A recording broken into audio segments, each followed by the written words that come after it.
Բարև ձեզ, Օրագիր Նյուզի եթերում օրակարգն է, իմ հյուրն այսօր ռազմական փորձագետ Հայկ Նահապետյանն է։ Բարև ձեզ, պարոն Նահապետյան, շնորհակալ եմ զրույցի հրավերն ընդունելու համար։ Պարոն Նահապետյան, սկսենք Գագիկ Ծառուկյանի շուրջ ծավալվող զարգացումներից։ Երեք նա արդեն 2 ամսով կալանավորվեց, նրան պատկանող ձեռնարկություններից շատերի աշխատանքն էլ այս պահի դրությամբ կասեցվել է։ Կխնդրեմ ձեր գնահատականը տակ տեղի ունեցողին եւ ինչ խնդիր է փորձում Նիկոլ Փաշինյանը լուծել այս ճանապարհով։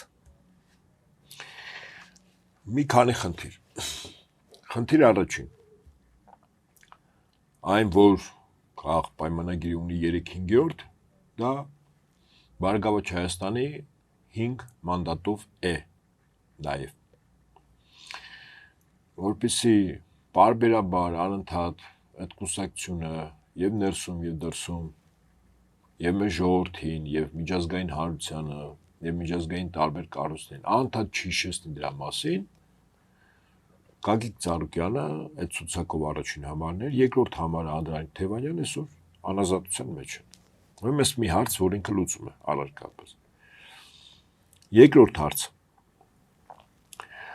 Բարգավաճ Հայաստանը եւ կոնկրետ Գագիկ Ծառուկյանը այն մարդն էր, որը Հայաստանի ներկան եւ ապագան ուղղակիորեն կապում էր երկու պետության հետ ռազմավարական գործընկերային հարաբերությունների խորացման հետ, Ռուսաստան-Իրան։ Իդեպ ասեմ դες, անդիմադիր դաշտից ոչ Հայաստան դաշինքը, ոչ ուժեղ Հայաստանը նման մոտեցում չունեն։ Նրանք նաև Արևմուտքի հետ, Եվրամիության հետ, Միացյալ Նահանգների հետ որոշակի հեռավորության վրա հարաբերությունների, չկարևորելով, չառաջնորդելով Ռուսաստան-Իրան հարաբերությունների մեր երկրի ապագա տեսլականը։ Բայց Հայաստան դաշինքը առնվազն շատ է խոսում Ռուսաստանի հետ հարաբերությունները ամրապնդելու մասին։ Բայց Արևմուտքի հետ եւս։ Այո։ Բայց Գագիկ Ծառուկյանը եւ Հայաստան եւ Բարգավաճ Հայաստանը ոչ։ Այս էականորեն տարբերվում են, այո։ Այսինքն եթե այն պիտակը, որ կպցնում են պրոռուսական եւ այլն, հա, այսպես պրոռուսական չկա, բայց մոտեցում է հիմա, որ Ռուսաստան-Իրան դա կոնկրետ Բարգավաճն է։ Սա եւս օրվա իշխանությունների համար խնդիր է, որտեղ իրենք ամբողջովին կառավարվում են, ուղղորդվում են եւ սպասարկում են հավաքական արևմուտքի տարբեր օղակների, տարբեր ժամանակներում, տարբեր օղակների շահերը։ Ասենք Միացյալ Նահանգներ առանցին, Եվրամիություն առանցին, նրանց սացելի Թուրքիա, Ադրբեջան առանցին եւ այդպես շարունակ։ Եվ հաջորդը Գագիկ Ծառուկյան ժողովրդին ներկայացնելու է որպես օլիգարխ, որը խարդախ է, որը փողերի լվացումով է զբաղվում, որը ձեր աշխատանքն է տարել, հա, այդպես, եւ ահավասիկ հիմա մենք վերցնում ենք այդ բոլորը։ Բայց ես իրեն աջակցում Գագիկ Ծառուկյանը խոշոր սեփականատեր էր, օլիգարխ չէր։ Հասկանալի է։ Հիմա ես ասում եմ պատճառներից մեկը, որտեղ խնդիր կա ունեցվածքը ապօրինի ձևով վերցնել, որը փոքր ունեցվածք չի դեպ ասած։ Հիմա ինչու լինի Գագիկ Ծառուկյան, երբ որ խլեն կլինի իրենց։ Հա։ Մոտիվացիա եմ ասում։ Կապիտալի վերաբաշխում։ Այո, սեփականության էքսպրոպրիացիա կոչվում դա, հա։ Այո։ Կապիտալի բաշխումը նաև իրավական հարթությամբ է լինում վերաբաշխում կապիտալի, սա էքսպրոպրիացիա, զավթում։ Եվ վերջինը Ռուսաստանի հետ հարաբերություններում այնուամենայնիվ եւ Ռոբերտ Քոչյանի եւ Սամվել Կարապետյանի Գագիկ Ծառուկյանի նկատմամբ եւ իրենց քաղաքական թիմի անդամների նկատմամբ ապօրինի հետապնդումները, ձերբակալությունները, գույքի արգրավումը կամ զավթումը, սա եւս Ռուսաստանի հետ առևտրի նյութ է։ Կոնկրետ։ Ես առնվազն 5-6 պատճառ նշեցի, չէ՞, թե ինչու պետք է Գագիկ Ծառուկյանին պահի անազատության մեջ։ Իսկ գլխավորը սրանցից որն եք համարում, օրինակ շատ եմ կարծիքներ լսում, որ Ծառուկյանին կալանավորելով Փաշինյանը հենց ձեր նշած Ռուսաստանի հետ առևտուրն է փորձում իրագործել, մասնավորապես Պուտինից շնորհավորանք ստանալ, ինչպես նաև հասնել նրան, որ այս սահմանափակումները, որոնք կիրառվել են Ռուսաստանի կողմից, վերացվեն ու հատկապես ուշադրություն են հրավիրում այն բանին, որ Ծառուկյանի հանդեպ process-ները սկսվեցին, ավելի ճիշտ կլինի ասել նոր թափ ստացան Ռուսաստան մեկնել օրը, երբ նա պետք է Միշուստինի հետ հանդիպեր։ Ես կարծում եմ այդ գնացքը արդեն անցել է։ Չի հաջողվելու։ Գիտեք,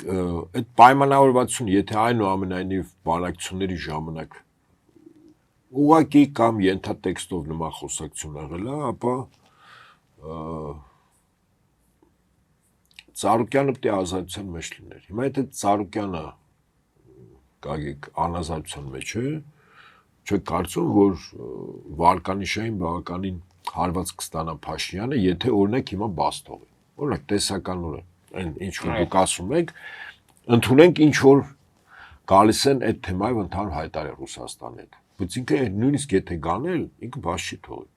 որտեղ սա իր հեղինակության վարկանիշին կոնկրետ հարված է։ Ասում են, «Էս չես, արա», օրինակ։ Կարան ասեն, չէ՞, ժողովրդի իրավունք ունի։ Թքածը դիզեցիր, կզեցիր եւ այդպես շարունակ։ Դա համար ինքը բաց չի թողի։ Հիմա այս process-ին ենք ականատես լինում մեծ հաշվով։ Հա, ինքը բաց չի թողի։ Ես կարծում եմ հիմա Multigroup ընկերության բոլոր օղակներում մասնագետներ են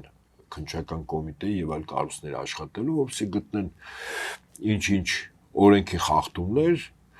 հետո այդ փուչիկը փչեն, այդպես ուրճացնեն քարոզչականով, որը նաեւ հիմք կլինի արձանագրել, որ այդ ընկերությունները միլիոնավոր դոլարների հարկերից խուսափել են, օրինակ, հա, եւ ըստ այդմ որոշակի իրավական գործընթաց։ Դա արդեն օրենքի շրջանակներում։ Ես կարծում եմ, որ մենք հիմա գտնվում ենք այս փուլում։ Գալով արդեն բուն ընտրությունների արդյունքներին, որոնց վերաբերյալ ձեզ հետ զրուցելու առիթ չենք ունեցել, պարոն Նահապետյան, ընդհանուր առմամբ ինչու Նիկոլ Փաշինյանին հաջողվեց վերարտադրվել։ Հիշում եմ, դուք ասում եք, եթե բարձր մասնակցություն լինի, ապա իշխանափոխությունը անխուսափելի է լինելու։ Հիմա մենք ունեցանք բավականին բարձր, մոտ 60%-ի հասնող մասնակցություն, բայց ցավոք սրտի ունենք այն, ինչ որ ունենք։ Ասեմ, նախ մասնակցությունը այդ 60%-ը 58-ից, հա։ 59.5 մոտավորապես։ Բայց այդքան չի, ավելի բարձր եմ իրապես։ Ասենք այսպես, Հայաստանի Հանրապետությունում 2.5 միլիոն ընտրող կա, չէ՞, մոտ։ Այո։ Այն փոչերի թվերը չասենք։ Միջինացված մոտ 5 միլիոն քաղաքացի Հայաստանի Հանրապետությունում չի։ Ընդ որում չափած, որոնք ընտրելու իրավունք ունեն։ Տակ 2 միլիոն է մնում։ Իր 2 միլիոնից 1.5 միլիոնը մասնակցել է, դրանից 75%, 3 քառորդ է մասնակցություն, այսինքն շատ բարձր մասնակցություն։ Եվ լրատվամիջոցները, եւ փորձագետները, եւ հասարակական գործիչները այնուամենայնիվ այդ խնդիրը, որով մարդկանց հորդորում են գնալ ընտրատեղամաս, կարևորելով այս ընտրությունները, այդ առումով այդ թվում նաեւ ես արդյունք մենք ունեցանք, մարդիկ գնացին։ Հիմա անդիմության առաջնորդները պետք է հաշվեին, որ բարձր, ընդ որում ակնհայտ էր, որ բարձր մասնակցություն լինելու է։ Պատկերացրեք 26-28% է եղել Երևանի քաղաքապետի ավականու ընտրություններում։ 75 ու 26-ը չեք զգում, որ շատ մեծ տարբերություն է։ Իհարկե 21-ի համապետականին 3 անգամ շատ 49-ներ։ 3 անգամ շատ 25% եթե հաշվենք 75, 3 անգամ շատ մարդիկ գնացել են։ Հետեւաբար մարդը քաղաքացին իր պարտքը կատարել է։ Հիմա ընդդիմության ղեկավարները ինչ պետք է հաշվեին։ Հաշվեին, թե հավանական, եթե Փաշինյանը պարտվում է, իսկ տարբեր սոցհարցումներ, փակ, բաց, անվտանգություն, դրսի եվրոպական կառույցներ ակնհայտ է, որ Փաշինյանը չի հաղթելու։ Գումարային առումով ընդդիմությունը այդ 3 ուժերը ավելի շատ են հավաքելու։ Հիմա ինչ քայլեր կարող էր Փաշինյանը անել։ Դա պետք է հաշվեին, չէ՞։ Այդ հաշվարկի մեջ օրինակ մտնում էր 96 թվականի ես իմ խիստ դրական վերաբերմունքը Լևոն Տեր-Պետրոսյանի նկատմամբ սա դնում եմ այլ հարթություն, որ իրականություն է, բայց 96-ին եղավ, չէ՞։ Այո, շամպայնը ձեռքին դուրս եկավ եւ իրեն հաղթող հռչակեց։ Եղավ, այդ նախադեպ եղել էր։ Այո։ Հետաքրքիր փաստ ասեմ։ Փաշինյանը երբ հայտարարում որ եթե պիտի մտնի ժամանակ կենտրոնականը հայտարարել 3% հաշվարկի ժամանակ։ Կես ժամ հետո մտնում է 9% հաշվարկ, ավարտում է 12.5%։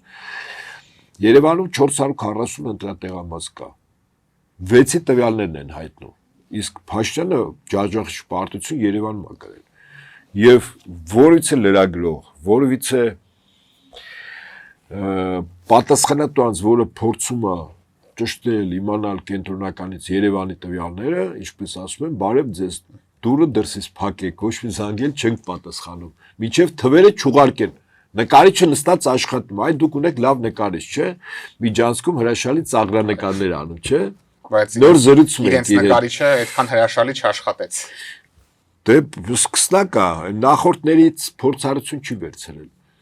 Նախորդները պրոֆի էին։ Հիմա այս նկարիչը աշխատում է, դե ասում, սա պատակն չեմ ասում, 440 Երևանի ընդհանրապես 6-ի տվյալները ու գլուխը։ Չկա ոչ մի բան։ Ինձ համար ակնհայտ է, չէ, որ ինչ որ բան է, չէ։ Չգործել կենտրոնական Շատ ճիշտ է, ինչու որտեղ նկարիչն է աշխատում կամ նկարիչները։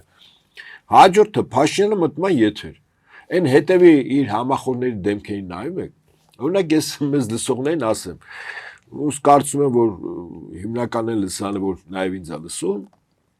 դրանք զավակներ ունեցող անձիկ են։ Երբ որ փոքր երեխան սխալ է գործում, մեղք եւ փորձում է ընդվզել, դա չի ստացվում, ծնողը խիստ հայացքով նայում է, երեխայի մեղքի զգացողությունը ինքը գիտի, որ վատ արար քարել։ Երեխան դա արդեն կենսաբանական է, ոչ թե մտածում է այդպես։ Գլուխը ինչ անում։ Ներքև է կախում։ Դա մեղքի մեղավորության զգացողություն է։ Հիմա բարբերաբար ինձ լսողները կարող են այդ օրվա Փաշինյանի հաղթանակի մասին բարձրաձայնման ժամանակ նայել, թե գլուխները որտեղ են գտնում իր հետևի կանգնած մարդկանց։ 1. Երկրորդ դեմքի արտահայտությունը պատկերացրեք ուրախության զգացողություն, նույնիսկ եթե դու հոգնած ես, տեսականորեն նայենք, հա, ինձ սովաբար փորձում են անդիմախոսել իմ ընկերները, ասում են դե հոգնած են, մի գիշեր չեն քնել եւ հարգելին ես ասում, ես ծառայության մեջ եղած մարդ եմ, ինձ մոտ գիշերներ, ոչ թե մեկ, անընդհատ գիշերներ, հա, չէին քնում, որտեվ այդպես էր ծառայությունը։ Եվ հիշեցնենք նաև 21 թվականին էլ չէին քնել, բայց այս դեմքի արտահայտությունները չկարելի հոգնած մարդը, երբ որ ներսում բավականություն կա, հաղթանակի բերկրանք կա, դեմքին մի հատ անչափելի մեղմ ժպիտ է։ Այդ ներքին հոգնածությունը եւ հաղթանակի բերկրանքը, որ ինքը միայն ժպիտով փոխանցում է դիմացինին։ Իսկ իրենց դեմքը ես այդ օրը եթերում էի, անվանեցի այսպես, մեռած էին, թաղած չէին։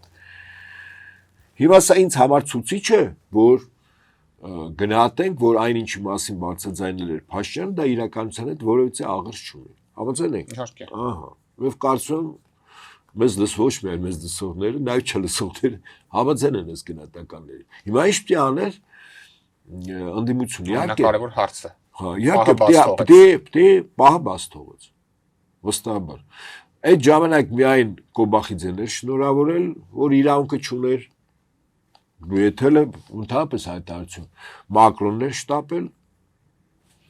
որ իրավունքը չուներ չկար, հա։ Այո։ Տրամպը իհարկե սպասեց կենտրոնականի հայտարարությունը նախնական եղավ նոր։ Իհարկե սա ընդդիմության առաջնորդների բաց թողումն է։ Ինչ կարող էին անել այդ պահին հենց այդ գիշերը ժամը 2-ին, որը չարեցին, պարոն Նահապետյան։ Չեմ ասի։ Ավելի որքանով որ կարող եք ասել, ինչ էր հնարավոր անել այս իրավիճակը չունենալու համար ձեր համոզմամբ։ Նախ իրանք դե գնահատեին, որ Փաշինյանը իրականության չհամապատասխանող քայլեր է, չի արել։ Եվ վստահ լինեին։ Ապացուցողական բազա չկար տեսականորեն, հա, բայց ակնհայտ էր։ Ասենք հրավիրեին միջազգային շատ դիտորդներ կային, չէ՞։ Այո։ Դեսպաններ կային Հայաստանում, Միացյալ Նահանգների, Ռուսաստանի Դաշնության, Ֆրանսիայի, Բրիտանիայի, Գերմանիայի, Չինաստանի, Իրանի, կարող են չէ հրավիրել գիշերը, դա մեծ հաշվով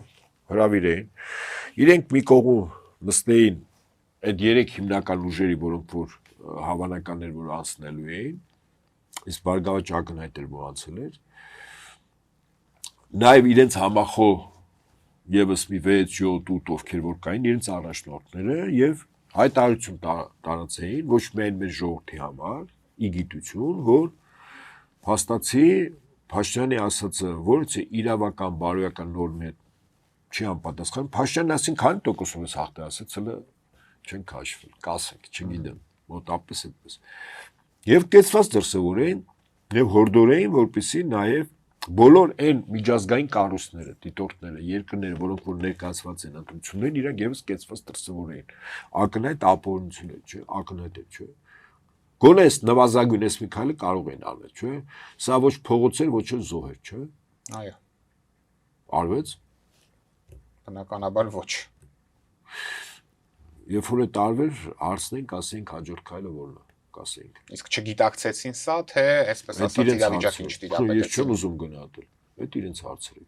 Ես իմ մոտեցում ունեմ, բայց չեմ բարձրացրել։ Իսկ հիմա պարոն Նահապետյան, ինչ եք կարծում, այս խորհրդարանին,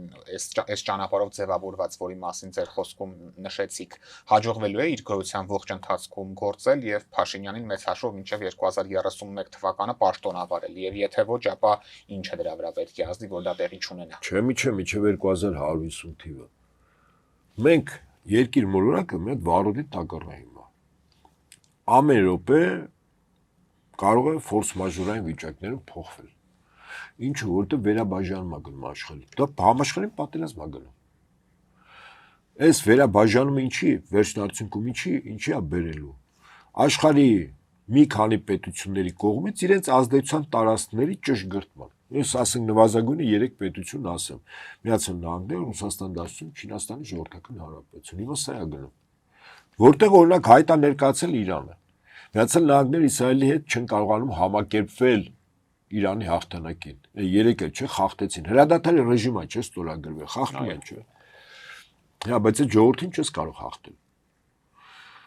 Ժողովուրդը, որը պատրաստ է մեռնել հանուն Աստծո, իր հավատի, իր սրբությունների եւ իր հայրենիքի, այդ ժողովրդին հնարավոր չի հաղթել։ Կարող ես ինչ-որ մի մաս սպանել, բայց մնացածը հաղթական է դուրս գալու։ Ոնց որ օրինակ այսօր աշխարհում ամենա ռազմականացված եւ առերևույթ մոտիվացված բանակներից մեկը Ցախալը։ Գազային պարտվում է։ Արդեն 3-րդ տարին է, 4 տարին է արդեն մոտել։ Պարտվում է, հասկանում եք դուք, այդ ժողովուրդը 2 միլիոն 400 հազար պատրաստ է մեռնել այդ տարածքների համար, որտեղ ինքը համարում է սրբավայր, իրենց պատմական հայրենիք։ Ասում են մենք այստեղ որ կային հрьяաները չկային, Մոսեսը չէր եկել այստեղ։ Հետևաբար, այս իրողություններից ելնելով հիմա գնում է աշխարհի վերաբաժանում, մրցակցություն է գնում։ Օրինակ, հավաքական արևմուտք Ռուսաստան բախում Ուկրաինայի տարածքում գետնի վրա տակ սառը գնում է շատ տեղերում, այդ թվում նաև Հայաստանում։ Գնում է Մոլդավիայում։ Այնտեղ ռուսների խնդիրներ կարող են առաջացնել այդ մոտ 400,000 մոլդավական մեծ դնեստների հանրապետության ռուսախոս եւ Ռուսաստանի քաղաքացի։ Երկու կողմից կարող են խփել Ռումինիան Մոլդավիայի հետ մի կողմից, Ուկրաինան մյուս կողմից։ Ռուսաստանը ցամաքային կապ չունի։ Մի քանի միլիոն Ռուսաստանի քաղաքացի Կալինինգրադի մարզում շրջափակված, շրջափակման արծի բաժի անում են խորհրդային միության նախկին մեծ Բալթյան 3 հանրապետություն՝ Լատվիա, Լիտվա, Էստոնիա։ Հարավային Կովկաս հիմա գանք։ Ես ինչու եմ սա ասում, որտեղ հիմա այդ գործընթացն աշխարհում գնում։ Այստեղ փորձ արվում Հարավային Կովկասում հակառուսական պլազդարան ստեղծել։ Այդ պլազդարմը ինքը պետք է խնդիրներ առաջացնի։ Նույն պլազդարմը ստեղծվում է Միջինասիական Հանրապետությունում, այնտեղ կարևոր երկիրը Ղազախստանն է, երկար սահման ունի անպաշտպան, այնտեղ աբեկիչներ բերեցին լցեցին, Ռուսաստանը ավելի մեծ գլխացավանք ունենալ, քան Ուկրաինան։ Փորձեն անում ներքաշել Բելարուսին պատերազմի մեջ։ Այս կողմից, այն կողմից Լեհաստանին։ Այս Լեհաստանի ղեկավարության կեցվածքը Ուկրաինայի, սա պատական չի։ Լեհերը հասկացան, որ իրենց արմատներով արյունակից սլավո եղբայրների հետ պետք չի կռվեն։ Թե չեմ եկել ռուսական տանկերը կարող է, ասենք, մտնեն Վաշինգտոն, չերես Վարշավա։ Լավատեսեք այդ մասով հաշվի առնելով այն լարումները, որ հիմա Լեհաստան Ուկրաինայի հանում է, դա պատական չի։ Այդ չեմ ասում, որ օրինակ Ռուսաստան նախագահ ասել է այն տարածքները, որը նախկինում որոշ պետություններ եղել, թող վերցնեն Ուկրաինայից։ Իսկ դա գիտեք ինչ է Ուկրաինայի։ Այո,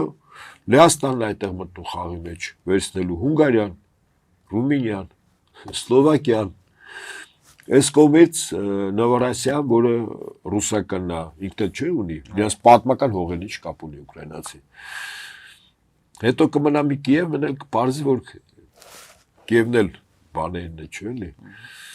Ուկրաինացիներն չի եղել, իհարկե, որտեվ ռուսական քաղաքների մայրաքաղաքն ա եղել, բարձ եմ ասում, չէ։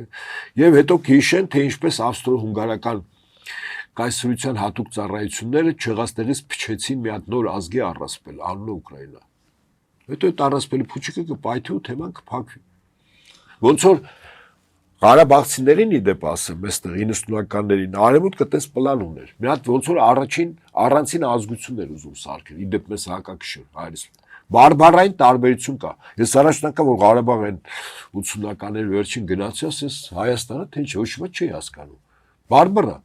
Այո։ Հիմա Ուկրաինան էլ է բարբար։ Հիմքում բելարուսները խոսում են, այսինքն այդ լեզվի տարբեր ճյուղեր են, բայց արմատը նույնն է, չէ։ Այդ թվում նաև լեհերենը, չէ։ Այո։ Հիմա սա ինչի համար եմ ասում, որ այսօր աշխարհի այս վերաբաժանումն է գնում, որ պայն կոնսենսուս եղավ, մի պատ թվում էր թե կլներ, ես մտածում եմ Պոզդամ 2-ը լինելու, երբ Տրամպը գնաց Չինաստան, որից հետո Պուտինը գնաց Չինաստան։ Ինձ թվում էր թե Տրամպը կպայմանավորվի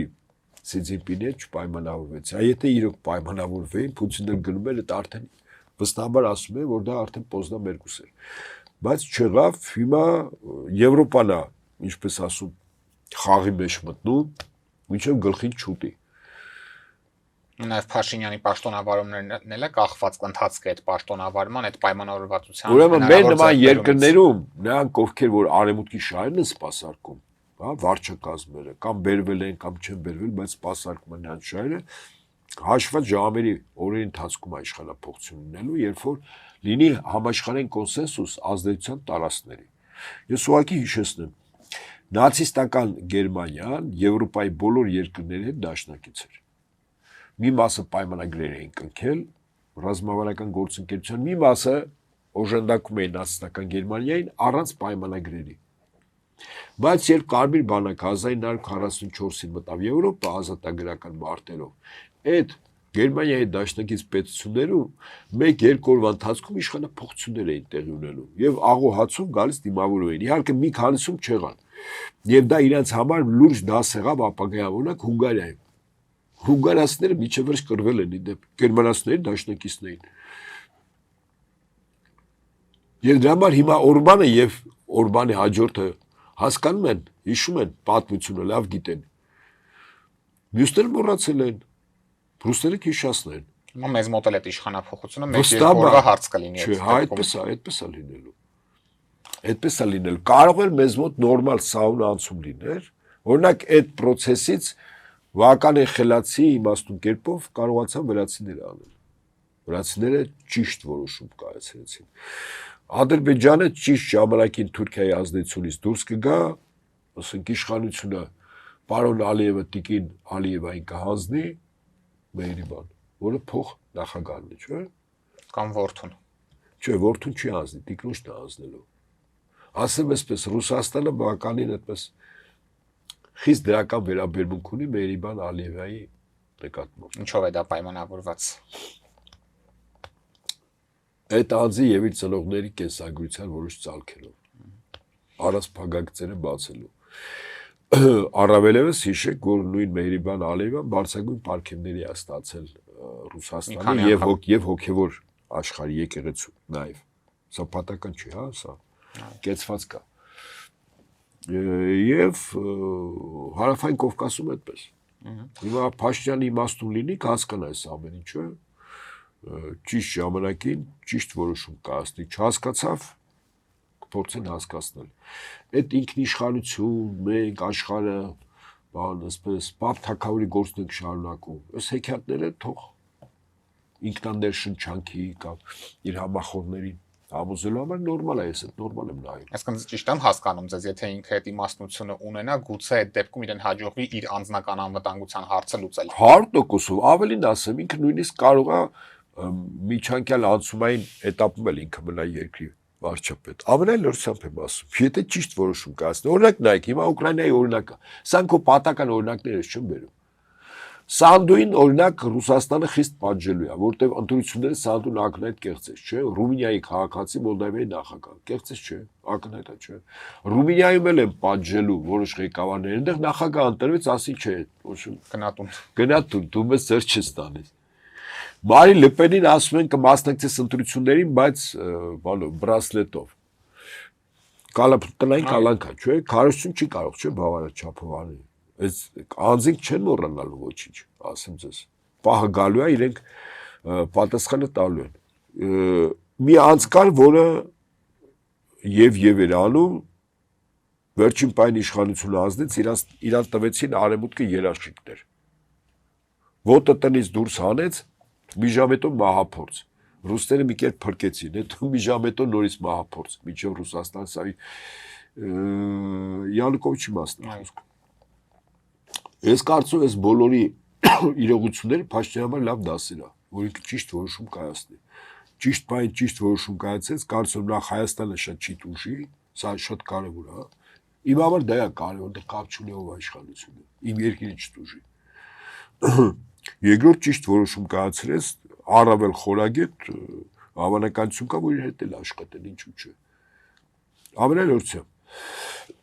Հետևաբար հիմա գալիս է այդ ժամանակները։ Հիմա երբ նայում ես Փաշինյանի քայլերը, առավելագույն դիմադրության օջախներն է, չէ։ Կոտրում, որտեղ ինքը հիմա տես չի մտածում, ոնց որ ես կուզենայի որ աներ։ Ինքը մտածում է, որ եթե քամիները այլ ուղղությամբ փչեցին, հյուսիսից փչեցին, այստեղ ինքը քանի որ բոլորի բանտարկում է, ասել է, որ ասողը ես եմ, իմ հետ խոսեք։ Ունդեղը տես չի լինելու, որ ասողը դու ես, դու եթե ճիշտ մոտեցում ես, քո դիմախոսների բանտերից հանում ես եւ այն ժամանակ իր հետ խոսել, կարծում ես է իրականություն։ Խոսենք նաև հայ-ռուսական հարաբերություններում ստեղծված իրավիճակի, մասնավորապես ընտրությունների արդյունքների վրա դրանց ազդեցության վրա, ձեր գնահատմամբ Ռուսաստանի կողմից կիրառված սահմանափակումները եւ այնտեղից հնչող կոշտ հայտարարությունները որքանով նպաստեցին Նիկոլ Փաշինյանի վերընտրությանը, քանի որ մեր հարցումների ժամանակ էլ հանդիպում են բազմաթիվ քաղաքացիներ, ովքեր տեսակետ են հայտնում, որ ի սկզբանե մտադիր չէին Փաշինյանին ձայն տալ, սակայն այդ ամենի արդյունքում գնացին եւ նրա օգտին քվեարկեցին։ Չէ, սա ընդհանրը հայերեն ասած կրուտիտ այդ մարդիկ որ անում են։ Բայց ես անձնապես դեմ եմ եղել, օրինակ քաղաքական որոշումով տնտեսական ճնշումներ իրականացնելուց դեմ եմ եղել։ Որտեւ այդ առումով Փաշինյանը չի դժում, դժում է մեր շարքային քաղաքացին, գյուղացին, աշխատողը, արտադրողը, քրտնողը, բանկից վարկ վերցնողը ու փակողը, բանկերին հարստացնողը ինքն է դժում։ Ասում են ինչու, դե հիմա ճնշում է, ասում հարգելիներս ավտորիտար ռեժիմում արտաքին ցանկացած ճնշում դժման թիրախ եւ օբյեկտը քաղաքացիական գյուղացին է որպես քաղաքացի։ Եվ ինքն էլ կարողանում է իր օգտին կիրառել դա մարդկանց համոզել, որ ես ինքնիշխան եմ, ինձ ճնշում են, եկեք ինձ ընտրեք։ Ես ի սկզբանե դեմ եմ եղել։ Ինձ կարող շատերը զարմանում են, ոնց է, ինձ համար ճշմարտությունը եւ անաչառ խոսքը ավելի կարեւոր է։ Ես իհարկե դեմ եմ եղել եւ հրապարակավել եմ ասել սխալ որոշում է։ Իսկ Ռուսաստանում չհասկացան, թե սա ինչ հետևանք կարող է։ Ես չգիտեմ այդ որոշումը ոնց է կայացվել։ Ընդ որում դա կարող է շարունակական լինի նաեւ գազի հետ կապված։ Թե վտանգների մասից բարձրացել են, որ Ռուսաստանը կարող է այսպիսի քայլեր անել։ Առաջիններից մեկն եմ ասել։ Ունի այդ գործիքա կազմը։ Եվ հատկապես այն իրողությունը հաշվի առնենք, որ հենց դրա հետևանքները ավելի ուշ էին մարդիկ իրենց մաշկի վրա զգալու։ Այդ փուլում դա, այսպես ասած, դեռ իներցիայի ազդեցությամբ շարունակելու է։ Հա, էֆեկտիվ չէր լինելու, էլի։ Այսինքն դու ազդում ես, հիմա մարդը մինչև որոշի, որ արտադրանքը չի սպառվել, հիմա Նիկոլին ընտրի, չընտրի եւ այլն։ Ես կարծում սխալ որոշում էր ցանկացած պատժամիջոց։ Լավ, հիմա եկեք այսպես երկու օրինակ բերեմ, իհարկե տարբեր բևեռների, բայց արդյունքը նույնն է։ Ռուսաստանի վրա պատժամիջոցների տնտեսական փաթեթներ են, չէ՞, 15, 20, 25 ազդում է։ Ինչ որ ձեւով ազդում է, բայց արժույթ կոնսոլիդացվում է, ժողովրդի իշխանություն եւ այդ ներքին ռեսուրսների մասնագիտական եւ այլն սկսում են զարգ տալ, արդեն ինքնաթերաշինությունը քաղաքացիական Ռուսաստանում հում է ապրում, զրոյից իրենք արտադրում են։ Իդեպ ասեմ տնտեսության թիվ 1 չափորոշիներից մեկը սեփական ինքնաթեր կարող է արտադրես, թե չէ, սա է։ Այո։ Ռուսները արդեն արտադրում են, եթե ճնշումներ, պատժամիջոցներ չլինեն, չլինի, չէ՞ վստահաբար։ Մեծ հաշվով։ Ես օրինակ եմ բերում, այսինքն էֆեկտիվ չեղավ։ Հակառակ էֆեկտը տվեց այդ պատժամիջոցները։ Հիմա երկրորդ օրինակը բերեմ, Ուկրաինայի օրինակը։ Ուկրաինայում Ռուսաստանը ինչ պատժամիջոցներ կիրառի, իր թշնամի պետությունն է, չէ՞։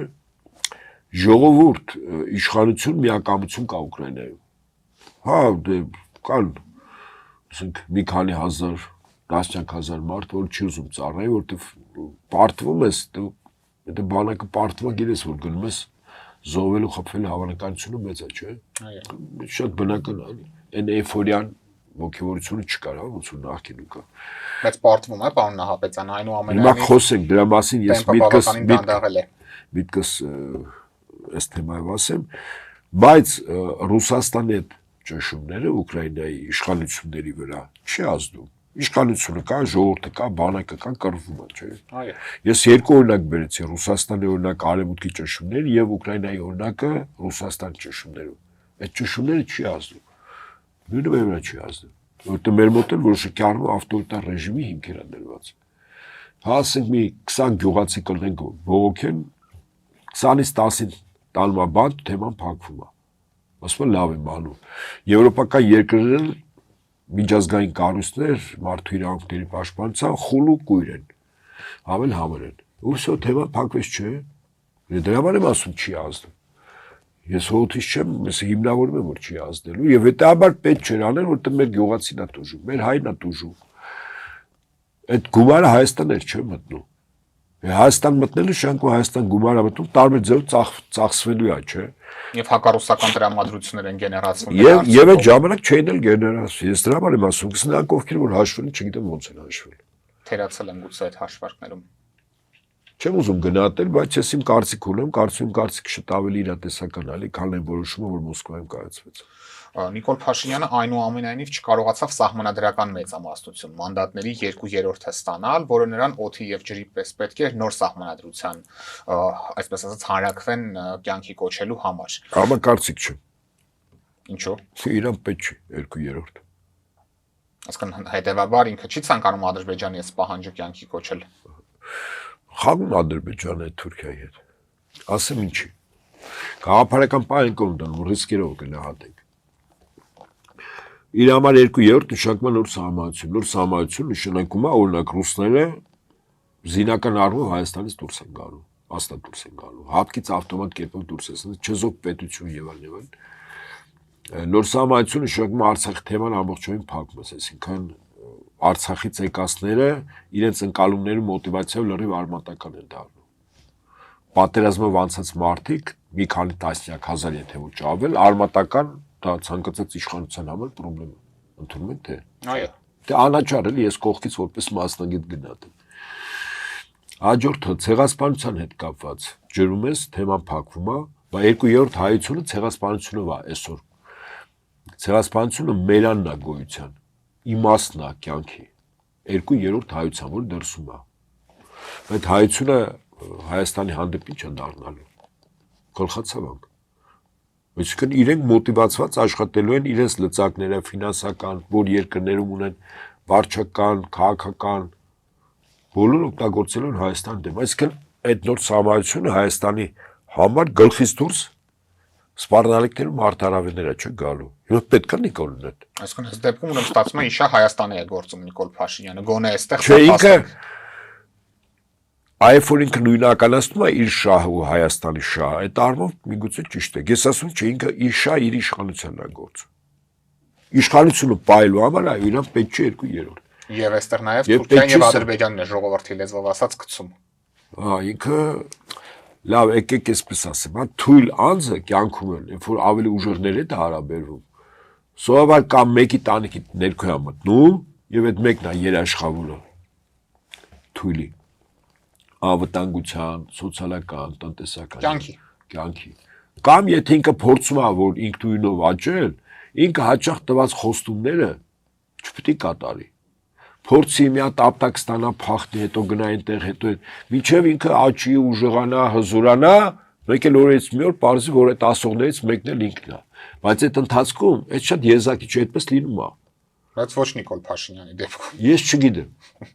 Ես չգիտեմ։ Օրինակ այսօրվա Ռուսաստանը մոտապես այդ ամեն ինչի մեջով է անցել։ Այսօրվա Ռուսաստանը Կիևյան Ռուսաստանը չի, իդեպ ասեմ ձեզ։ Այս անկյուն քշած մի կտոր հողի վրա թաթարների տանթատ կռիվ անող Իվան Ահեղի Ռուսաստանն է։ Բայց դու տեսակ ինչ եղավ։ Այդ Իվան Ահեղի Ռուսաստանը մի փոքր կտոր է, Կիևսկի Ռուսի չէ։ Նա հսկական կայսրություն աշխարհի 1/6-ի տեր եղավ, այդ ո՞նց եղավ։ Հույքը միանգամից չեղավ։ Ասում են Ռուսաստանի ղեկավարությունը իր լավն ու վատը չի հասկանում, ժողովուրդը եթե չի հասկանում աշխարհի 1/6-ի տերն է, բա որ հասկանար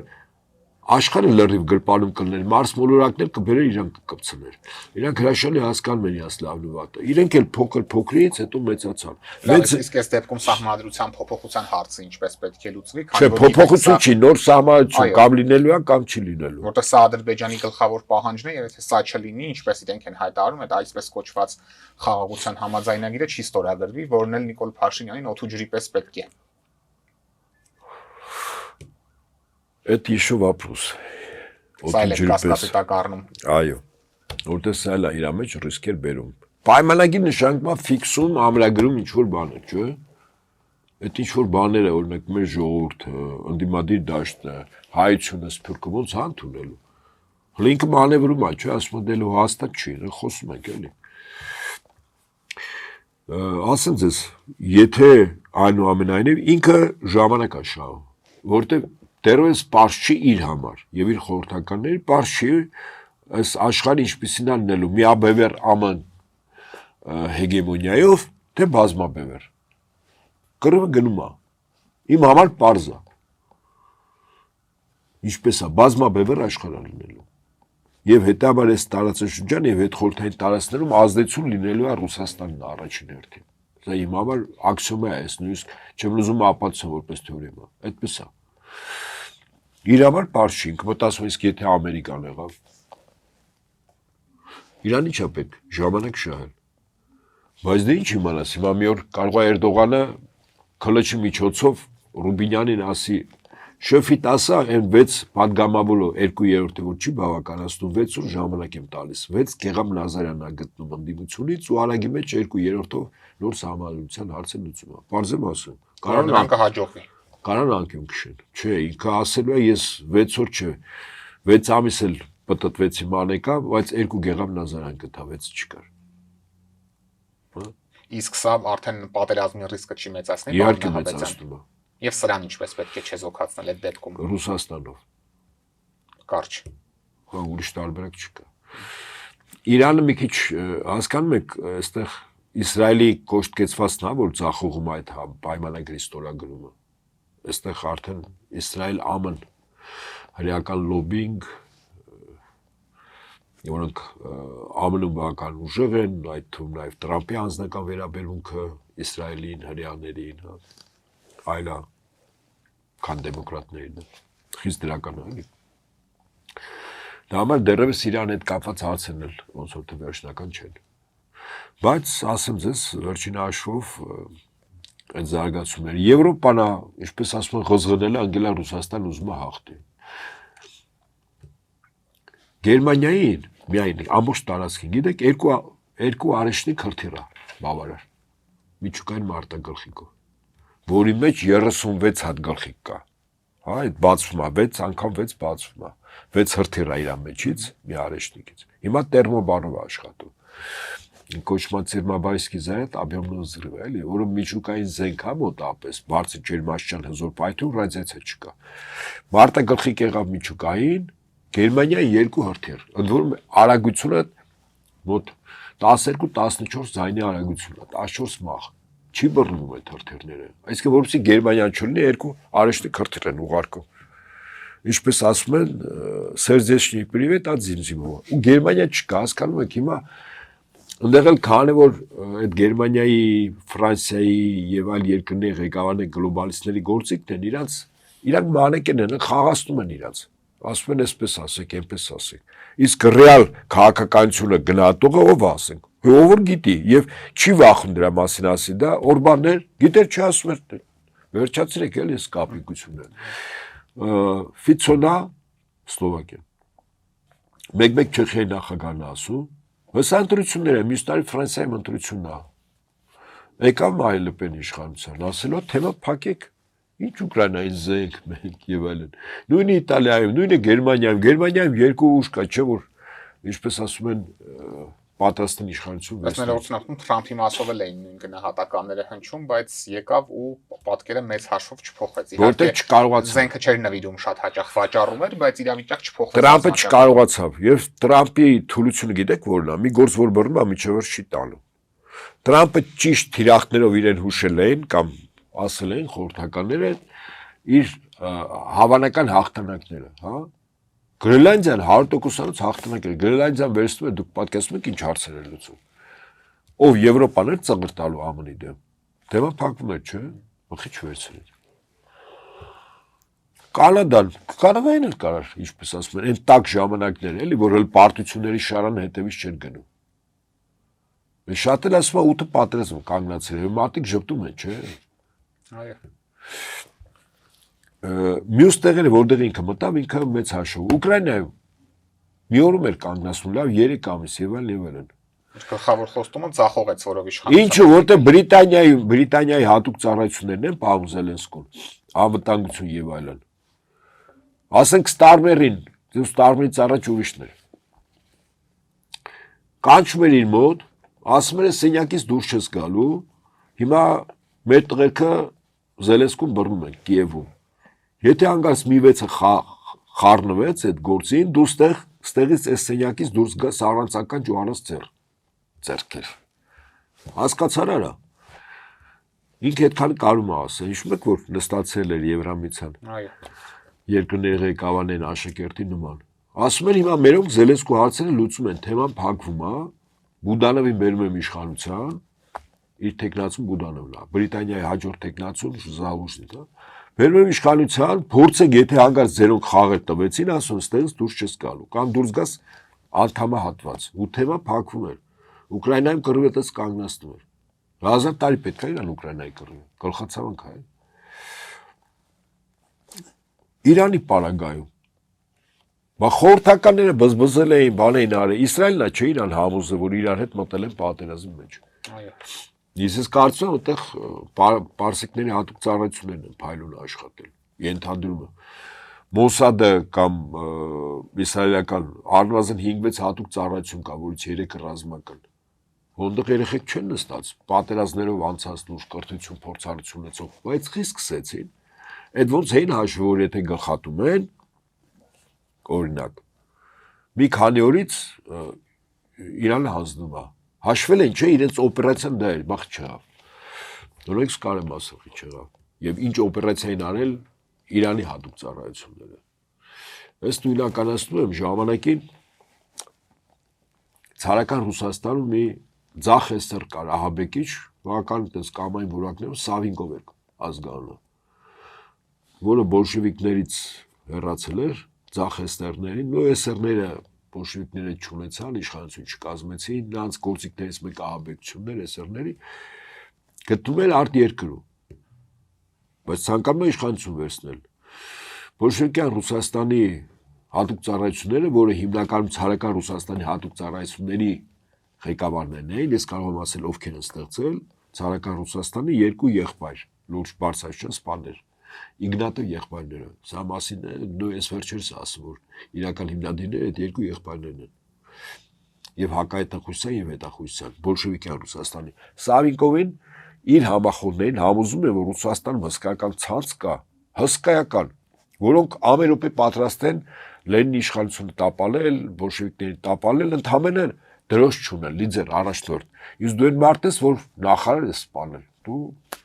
արի եւ այդ ապստամբությունը առաջնորդի։ Ընդհանրապես այդքան բան է պետք։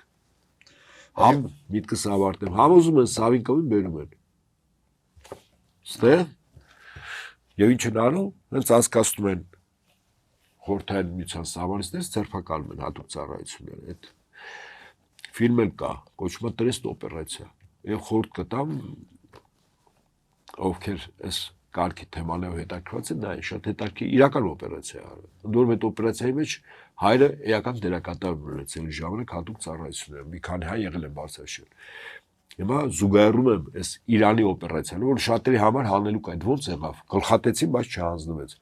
Ես ենթադրում եմ, որ Միացյալ Նահանգները եւ Իսրայելը առաջին հերթին, իհարկե իրենց դաշնակիցները իրենց թվացել է, որ համացանցով սոցիալական ցանցերով Իրանում մի քանի միլիոն համախոհ ունեն, որոնք առավել արմատական են, պատրաստ են, եթե պետք լինի, զենքով դուրս գան։ Իրականում այդպես մի քանի հազար եղան, որոնց Իրանի հատուկ ծառայությունները ձերբակալեցին։ Բայց իրականում Իսրայելի հատուկ ծառայությունների Մոսադի ղեկավարի սեղանին դրված եղել, ասենք մի քանի միլիոն իրանցու այդ հոգեվիճակ եւ պատրաստականություն, կեղծ, fake, սխալ են զեկուցել։ Ցանցը ստեղծել են, ասենք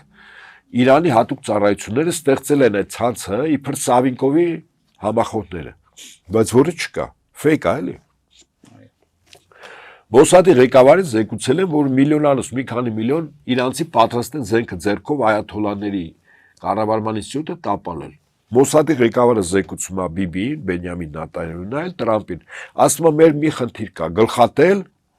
քաղաքական հոգևոր եւ ռազմական ղեկավարությանը,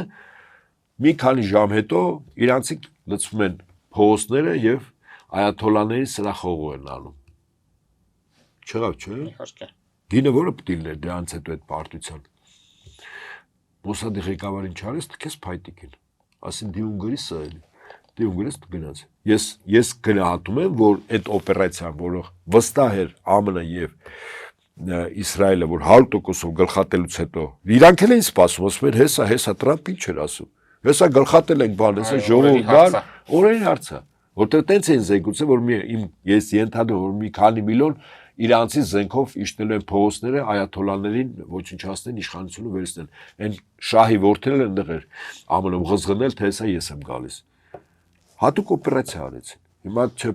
Իրանին ով է հուշել, իրենք են իմացել, ռուսներն են հուշել, չինացիք չգիտեն, բայց փայլուն օպերացիա են արել եւ սս ցախողեցին, վիժեցին։ Հիմա չեն կարող համակերպվել Իսրայելը եւ ԱՄՆ-ը այդ իրողությունը հետ։ Եթե դա էլ է կանգնում Ուկրաինան, ես ձեզ վստահաբար ասեմ, արդեն աշխարհի վերաբաժան որպես բազմաբևեռ աշխարհ լինելու է, հետ խորհրդային տարածքի բոլոր հանրապետությունները, այդ թունայ Ադրբեջանում, այդ թունայ Վրաստանում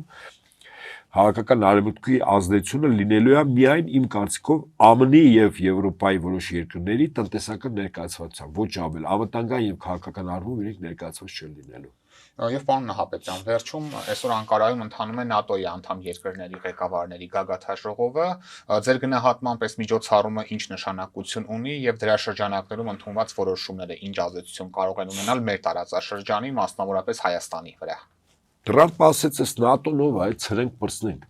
Ես որ պատերազմի մեջ էի, ՆԱՏՕ-ի ոչ մի երկիր ինչ չօգնեց, ասես թե չէ։ Բմունա թեր գալիս, ասում եմ, «Աշե դուք ով եք»։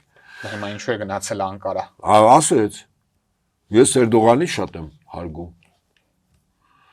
Էրդողանը խնդրել է, անձնապես նստած էր։ Ինքը այդ հրապարակավ էլ ասեց։ Ես իրան հարգում եմ եւ մարդկային դա կարելի է հասկանալ։ Չգալ է արհամարանքի նշաներ, չէ՞։ Այո։ Իսկ ինքը հարգում է Էրդողանին որպես անհատականություն, որպես լուրջ պետության լուրջ ղեկավար։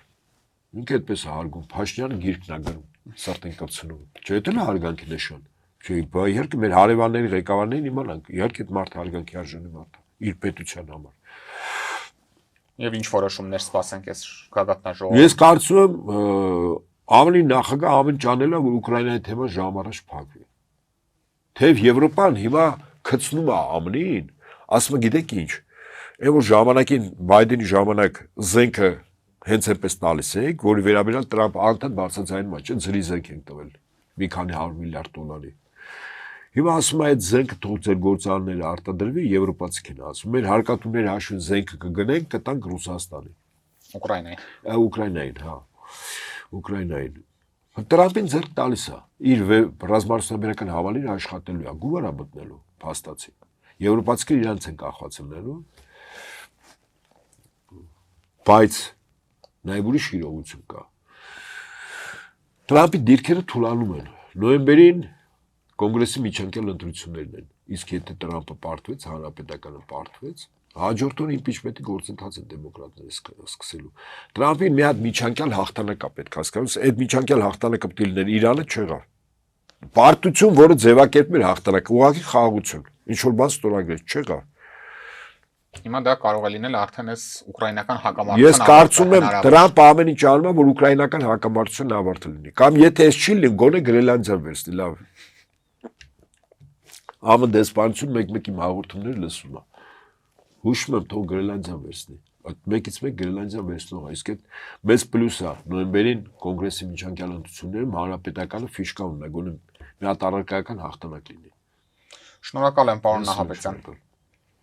Օրակարգն այսօր այսպիսին էր, այն ամփոփեցինք ռազմական փորձագետ Հայկ Նահապետյանի հետ։ Սիրելի հետևորդներ, մեր հետագա հաղորդումները բաց չթողնելու համար չմոռանաք հավանել այս տեսանյութը, բաժանորդագրվել մեր ալիքին եւ ակտիվացնել զանգակի կոճակը։ Կհանդիպենք։